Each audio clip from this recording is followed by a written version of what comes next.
কুষ্টিয়ায় civil surgeon কার্যালয়ে নিয়োগ পরীক্ষা ঘিরে চলছে তোলপাড়। এই ঘটনায় সিভিল সার্জন অফিসের প্রধান ফটকে তালা ঝুলিয়ে দিয়েছে বিক্ষুব্ধরা। গতকাল কুষ্টিয়ার টালিপাড়া এলাকার 250 শয্যা জেনারেল হাসপাতালে আরএমও ডাক্তার হোসেন ইমামের বাসায় পরীক্ষা শেষে কয়েকজন চাকরি প্রার্থী বের হয়ে যাওয়ার একটি ভিডিও ফেসবুকে ছড়িয়ে পড়ে। এতে বিক্ষুব্ধ হয়ে ওঠে সাধারণ মানুষ। এ ঘটনায় পুনরায় পরীক্ষা গ্রহণের দাবি করেছেন পরীক্ষার্থীরা। তবে পরীক্ষায় কোনো অনিয়ম হলে সেটি খতিয়ে দেখা হবে বলে জানিয়েছেন সিভিল সার্জন। দীর্ঘদিন পর অনুষ্ঠিত কুষ্টিয়া সিভিল সার্জন কার্যালয়ে নিয়োগ পরীক্ষা শুক্রবার জেলার 14টি কেন্দ্রে একযোগে অনুষ্ঠিত হয়। 7টি ক্যাটাগরিতে 115টি শূন্য পদের বিপরীতে আবেদন করেন 16,789 জন।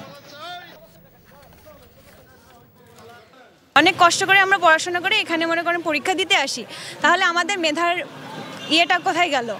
এই নিয়োগ পরীক্ষাটা বাতিল করতে, অবিলম্বে বাতিল করতে এবং সুষ্ঠুভাবে নিয়োগ পরীক্ষা নিতে, যাতে মেধার ভিত্তিতে জনবল নিয়োগ হয়।